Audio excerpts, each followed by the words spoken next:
फिराज साहब बहुत बहुत शुक्रिया। हमारे साथ हैं मौलाना तारिक जमील साहब, जो कि इस ट्रांसमिशन में अभी हमें ज्वाइन किया। जी अस्सलाम वालेकुम मौलाना तारिक जमील साहब। जी वालेकुम अस्सलाम व रहमतुल्लाहि व बरकातुहू। जी अस्सलाम वालेकुम मौलवी साहब। जी वालेकुम अस्सलाम व रहमतुल्लाहि व बरकातुहू। मौलाना साहब, पूरी कौम जी। देख रही है ये ट्रांसमिशन और पूरी दुनिया में, और सब इंतज़ार कर रहे हैं कि सब इकट्ठे होके मैंने भी साथ, 1 घंटा देखी है। जी जी, सब इकट्ठे होके, मुत्तहद होके, यकजा होके, एक साथ मिल के अल्लाह के हुजूर दुआ करें। बात है कि ये भी फरमाएं कि एहतियात कैसे करनी है। उसके हवाले से आपका कहा हुआ पूरी कौम बहुत दिल से सुनेगी और मानेगी भी। जी बिस्मिल्लाहिर्रहमानिर्रहीम वस्सलातु वस्सलामु अला रसूलिहिल करीम व अला आलिहि व अस्हाबिहि अजमईन।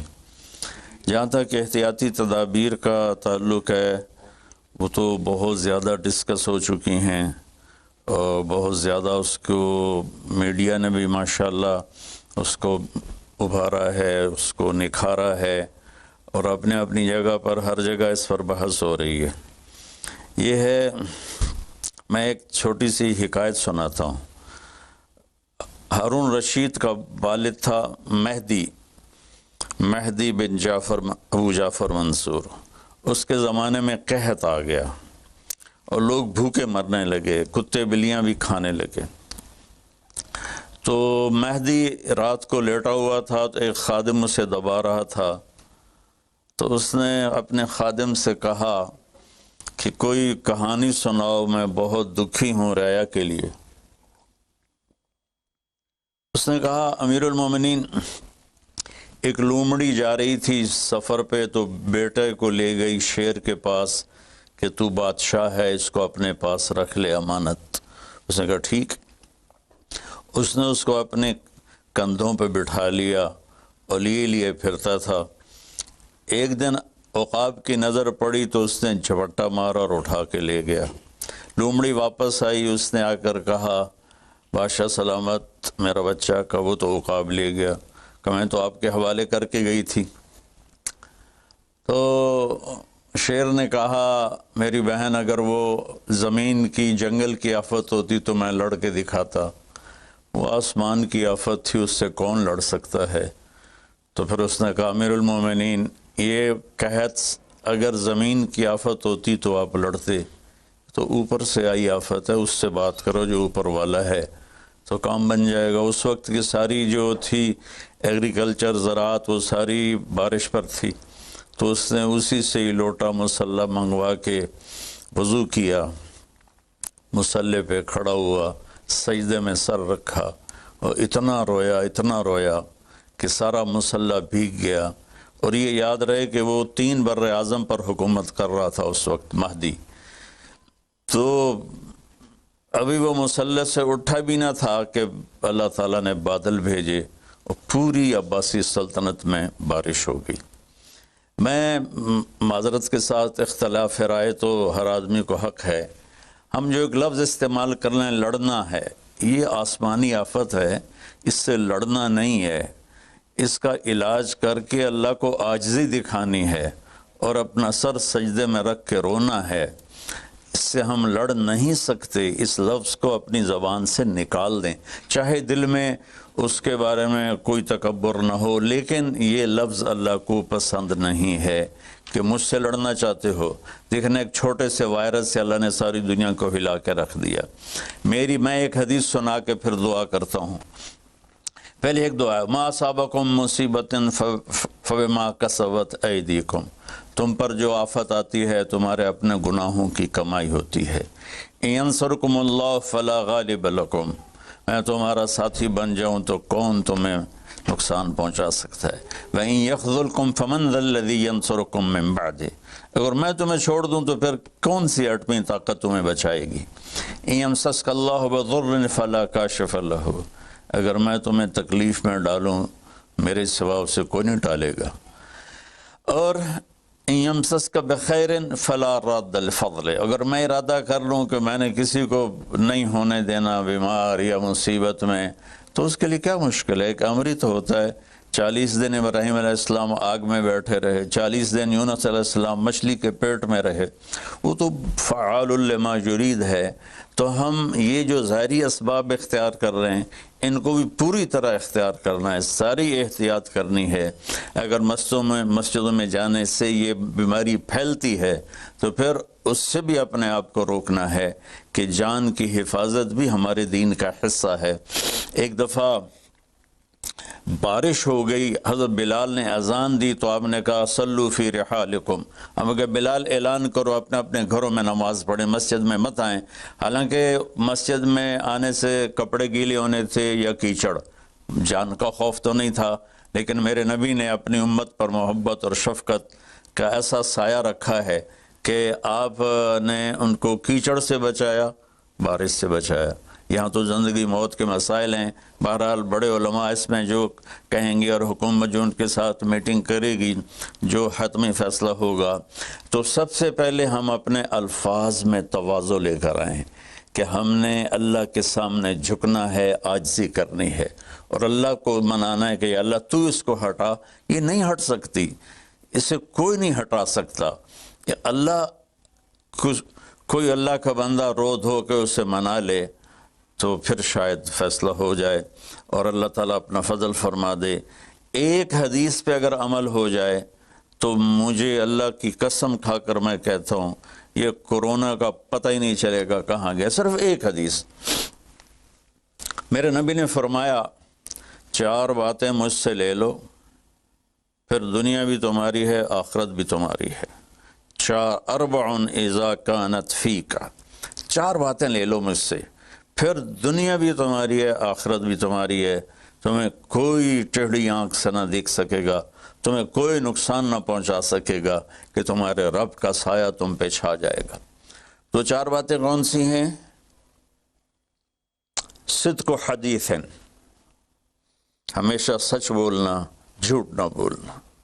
अब मुझे बताएं, सारे ये एंकर्स बैठे हैं, सारे हमारे वज़ीर आज़म बैठे हुए हैं, हम कितना झूठ बोल रहे हैं, हम किस कदर झूठी कौम हैं।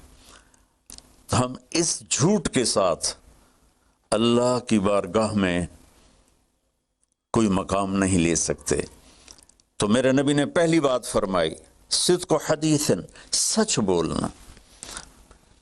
दूसरी बात फरमाया हिफ़्ज़ अमानतन, कभी किसी को धोखा ना देना। ये मेरे नबी ने फरमाया मेरा उम्मती हर गुनाह कर सकता है, 2 कभी नहीं करेगा, एक झूठ कभी नहीं बोलेगा, एक धोखा कभी नहीं देगा। तो वज़ीर आज़म साहब आप अकेले हैं, दयानतदार हैं, अल्लाह से रोने धोने वाले हैं, मांगने वाले हैं, लेकिन 22 करोड़ लोगों में सच्चे कितने हैं? 22 करोड़ लोगों में दयानतदार कितने हैं? एक बहुत बड़े चैनल, मैं हाथ जोड़ के एंकर बैठे हैं, माफ़ी मांग के बात कर रहा हूँ, एक बहुत बड़े चैनल के मालिक ने मुझसे कहा कोई नसीहत करे। मैंने कहा चैनल से झूठ ख़त्म कर दो। कहा फिर चैनल ख़त्म हो सकता है, झूठ नहीं ख़त्म हो सकता।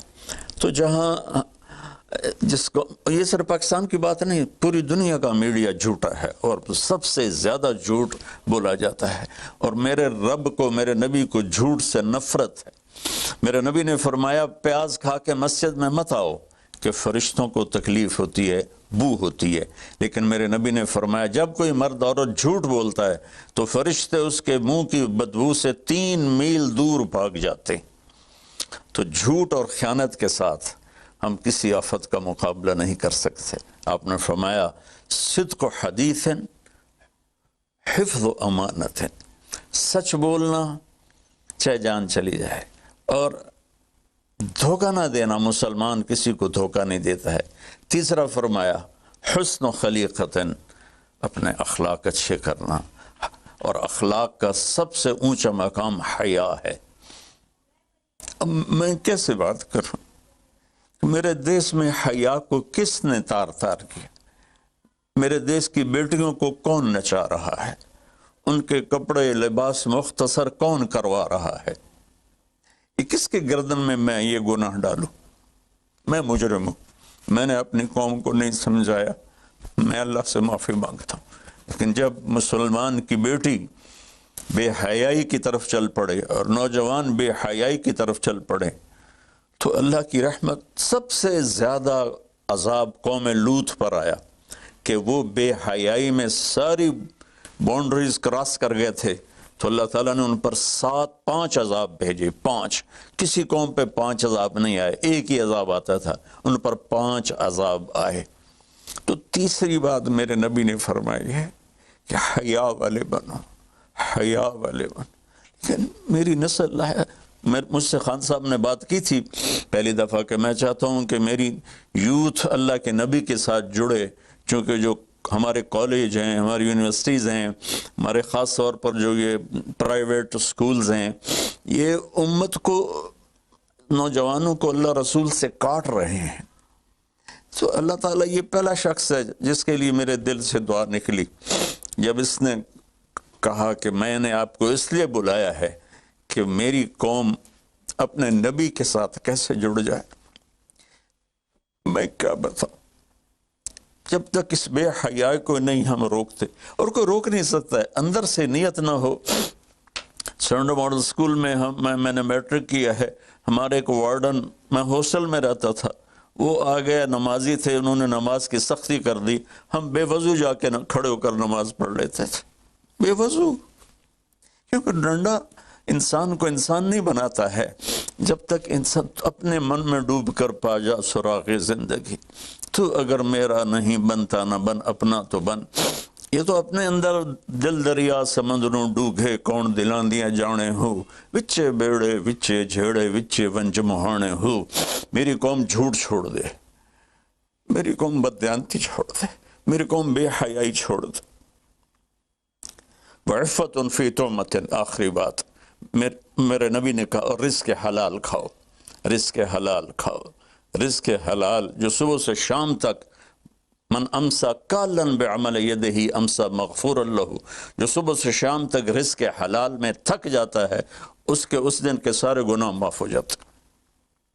تو میں وزیر اعظم صاحب سے اپیل کروں گا کہ پوری قوم سے جیسے ڈونیشن مانگا ہے، ایسی پوری قوم سے چلے۔ میں آپ کی طرف سے اپیل کرتا ہوں کہ کل یا آج رات رمضان کی آئے گی، ساری قوم 2 نفل پڑھے اپنے اپنے گھروں میں، اور ایک تسبیح لا الہ الا انت سبحانک انی کنت من الظالمین، جس کو یاد ہے پڑھ لے، جس کو نہیں یاد ہو استغفر اللہ کی ایک تسبیح پڑھ لے، اور پھر سب اللہ کے سامنے ہاتھ جوڑ کے معافی مانگ۔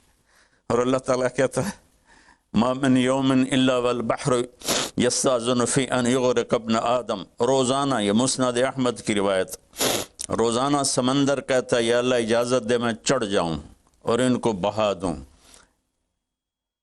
والارض تستاذن فی ان تبتلعہ، زمین کہتی ہے اللہ مجھے اجازت دے میں ان بے حیاؤں کو نگل جاؤں، ان جھوٹوں کو، ان بدماشوں کو، اس مافیا کو میں نگل جاؤں۔